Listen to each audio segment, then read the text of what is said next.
Arsenal play Man United in just under 48 hours. I am looking forward to this one a lot. It's going to be a good test of our character and mentality. Really, I think it's obvious that the playing ability, the playing style, the cohesiveness, everything on the field is there.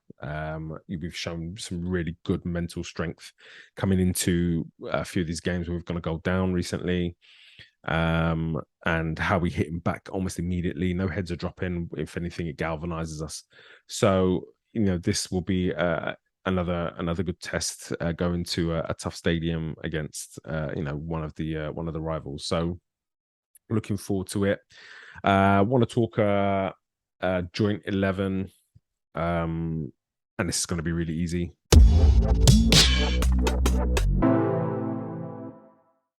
Goalkeeper, I'm going to go with Ramsdale.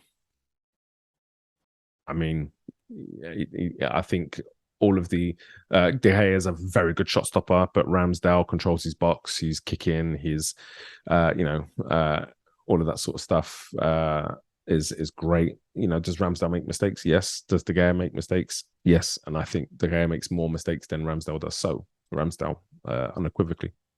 Start at the right back. Right back for me. I don't really class Ben White as a right back. I know he's been playing there, so I'm going to be looking at Tomiyasu or Dalot, hands down. Tomiyasu, hands down. I don't even have to say anything else. Looking at the right centre back, Saliba, again, hands down for me. Varane, if he doesn't have a good partner with him, can be shaky. I think we've seen that when he's been at Real Madrid and Sergio Ramos isn't playing. I think we've seen that in the France team when he doesn't have a top quality centre back next to him.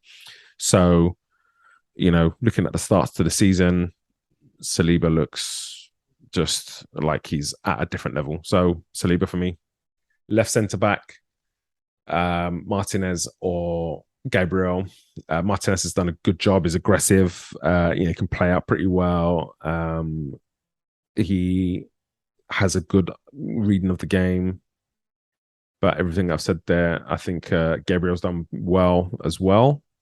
Plus, then Gabriel's a monster in the air, so he shades it. So yeah, Gabriel for me. Looking at the left back, Zinchenko. And he's not available. If he's not available for this game, looking at Tierney, I think either I like Malacia, don't get me wrong. I think he's started really well. I don't think he's been tested. We know what Zinchenko's got. We know what he can do. He's been instrumental to us far more so than Malacia has for Man United. So, I'm gonna say Zinchenko. Okay, into holding midfield, Casemiro or Partey. So it's a good debate. The argument is always going to be Champions League winner, is always going to be Brazilian international, and accolade. Great, but that was at Real Madrid. I'm not stupid enough to think that he was being carried by players at Real Madrid.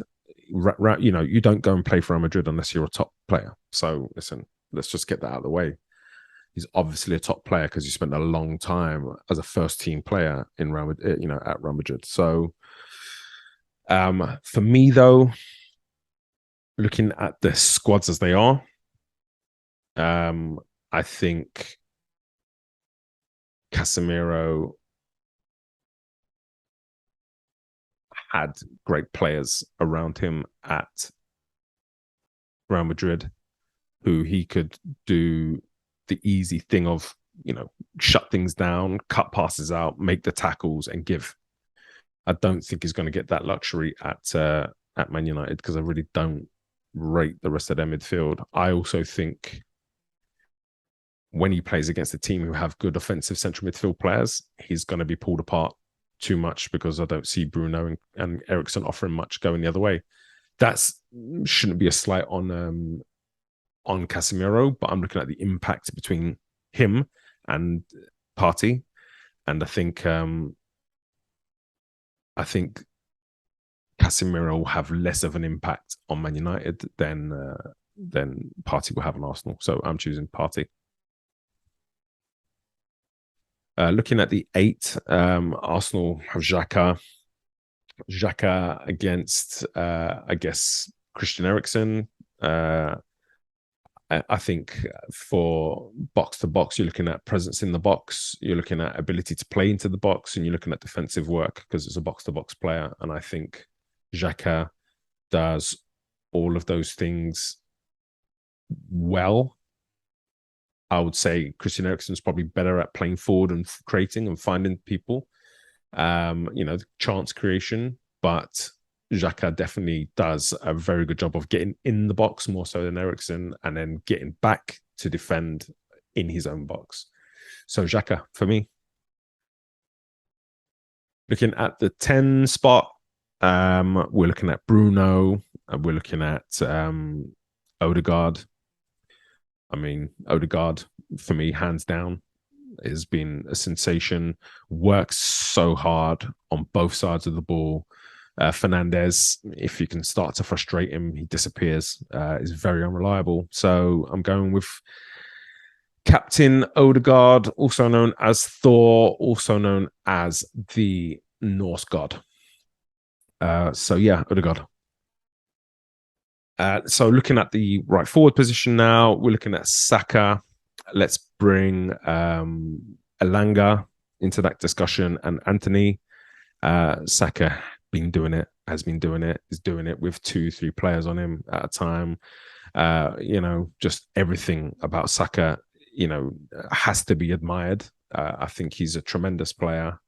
Anthony, let's see what he does when he comes in. Alanga's shown, a real touch of speed, but lacks quality in the kind of final areas, and more so than Saka, whose final ball hasn't been great so far this season. I know he's got some assists and that kind of thing, but he's made a few poor decisions in that final third, like Alanga has. So, looking at it purely on talent, Saka hands down by a mile. Anthony, I can't really say anything about him. He hasn't played a Premier League game yet, so Saka goes in.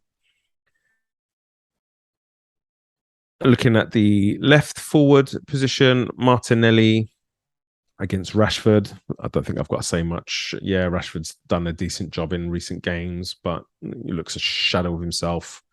He had a chance against Southampton where Ronaldo pulled it back to him and just absolutely shanked it. And on the other side, we've got Martinelli, who is creating, who's a threat, who's scoring. So Martinelli without question. Centre forwards, we're looking at Ronaldo. Do we want Ronaldo? Do we want Jesus? Trying to think of who else. Martial, maybe from Man United. Well, there's only one winner. Gabriel does everything. The absolute total 9 in terms of he can play as a 9 target player, as a centre forward. He gets in the box, he can score goals, he can create, he can play back to goal, he can drop in and play false 9. He just basically the full package. So, without question, Gabriel, and I think that makes it a clean sweep for Arsenal.